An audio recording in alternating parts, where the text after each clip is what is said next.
Alright, so Sean and Mike here in our second car. We're going to do 9 laps now in the Acura NSX. We just drove the Mustang Shelby GT500.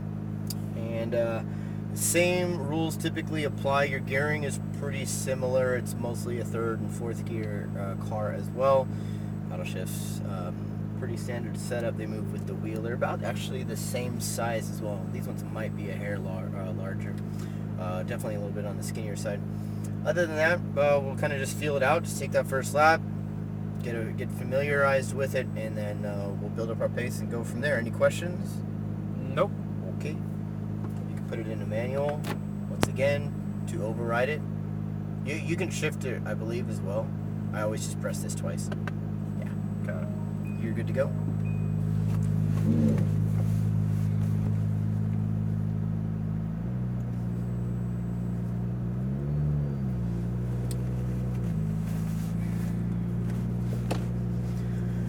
Head on over towards our track entry point. And we got 2 cars to our right. Go ahead and pull up to the blue cone. And then after the white Porsche GT3 goes by, we can head on to track. Never mind, they're pulling into the pits. You can go over to your right. Shift, shift. Even though we're just mostly going to be hovering around gears 3 and 4, this is actually a 9-speed. Yep. You have the same transmission in yours, right? Not the same trans, but is it a 9-speed? Yes. Okay.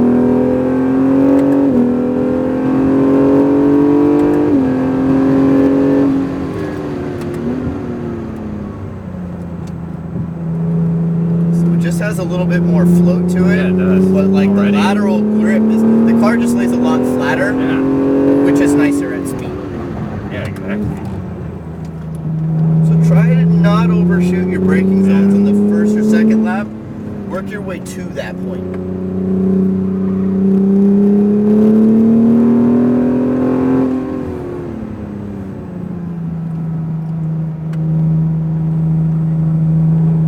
Right, so you usually want to kind of brake earlier, but softer in general. And then next lap, push that braking zone just a little bit later and apply the pressure more. And then find out where that threshold breaks. And then you've decided where your braking zone is.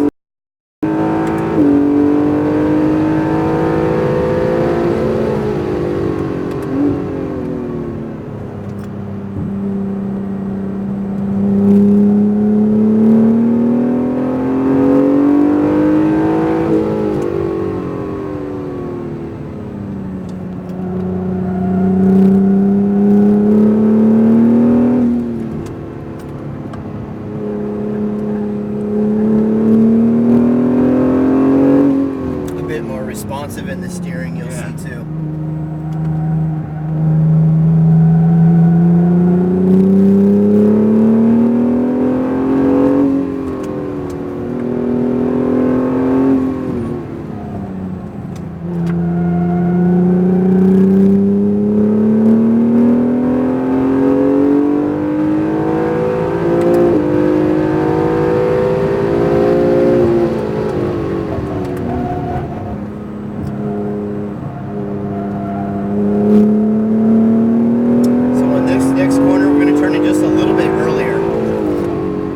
Right about now.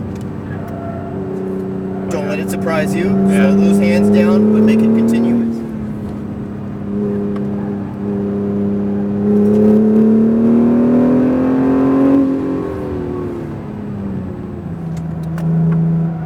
So we'll see what this Cayman does, and then so we'll have to wait till we get onto the straightaway. So right about here, go ahead and downshift into third. Turn in, make the pass happen. Clear. So shift. Shift. Brakes. Downshift. Downshift. Turn in. Good. Turn in. Turn in. Unwind now just a little bit. Shift. Brake. Downshift. Less brake. Turn in now. Good. Don't throttle yet. Let the car take a set. Over to right, keep going. Soft brake, off brake, balance. Now throttle, stay full, stay on the brakes as you start turning in to keep that nose down. Gotcha, yeah, you can see it's pushing away. Yep, exactly. You need the rotation to happen. Lift, no brakes next time, just lift. And good, less brake there. Don't want to be kind of ABS. It's not a heavy braking zone. Shift. It's just to transfer some weight to the nose. Brakes, good. Downshift, turn it in. So you can see kind of some of that pushing, showing its head. Not as apparent like the Mustang, but still there.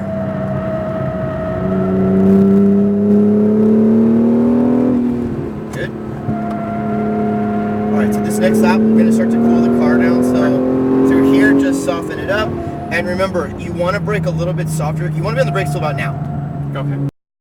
Your line is good where you want to be at, but we just want to brake a little bit less through here. I don't want you to brake, okay? Just lift off the throttle, turn it in, back on the throttle, get onto the brakes at about that dip. Remember, your brake pressure should be more like 50%. Okay.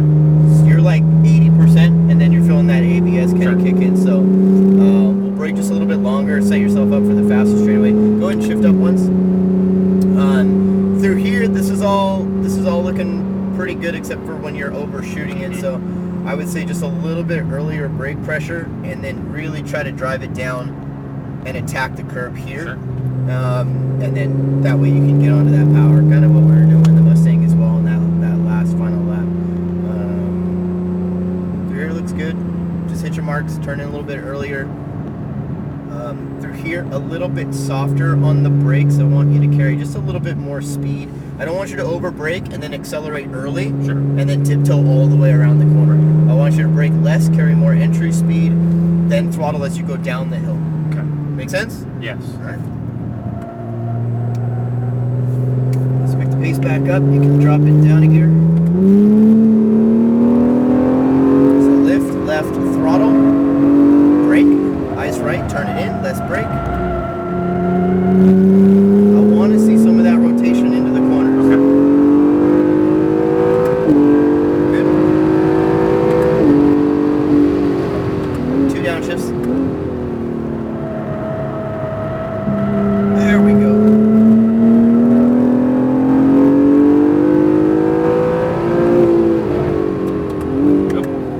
You can run third through there, that's fine.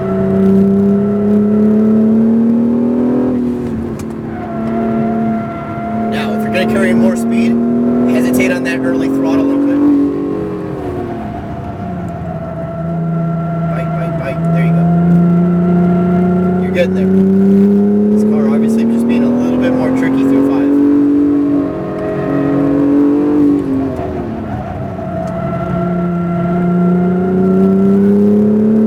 Let's do a downshift Right here. as you get into that braking zone.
that nose down.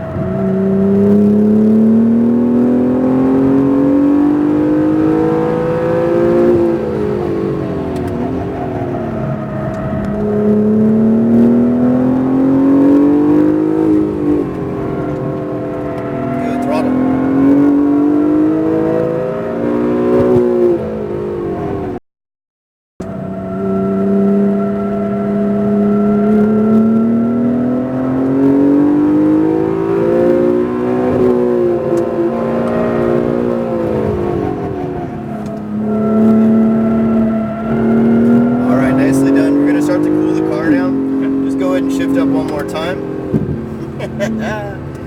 You can see this one just a little bit more pushy, tricky. Yeah, it does. At the higher, it kind of begs for those higher speeds. At the slower speeds, super easy to drive. But once you really start to get up on the, really kind of leaning on the car, it does that pushiness, that understeer does kind of rear its head under braking and acceleration, really. Yeah. But it does, so you're kind of still are carrying over a little bit of that front engine driving mentality of jumping off the brakes as you turn it because you would already have the weight on front, and in this car's case, you don't. So go ahead and just coast, and you're going to exit track left. No brakes, just coast. Stay to the outside, though. There's a Ferrari, I think they're going to try to pass. They probably won't make it, but anyways. Just make your way back on into the pits here. So yeah, that was the only thing that I would have just kind of liked to see you do. It just required some of those smoother transitions to kind of keep that nose down, and then you can near the end of that session, I know you could tell, man, this thing would be really hard to spin out. I can really be really aggressive with it, and it just claws me through the corners. Yeah, it's pretty incredible. Go ahead and go straight. Okay. That's why I tell you, like, this car, you can push pretty dang hard, and it's such an underdog here. Yeah. Right here. Whew. What'd you think? Thoughts? Enjoy it? Didn't enjoy it? Absolutely. Comparison between the two. Take your foot off the brake. So this felt faster than the Mustang, maybe because it didn't have the brute force, but it had a lot more momentum to it. Whereas that you could, the engine was going to carry you through the straight.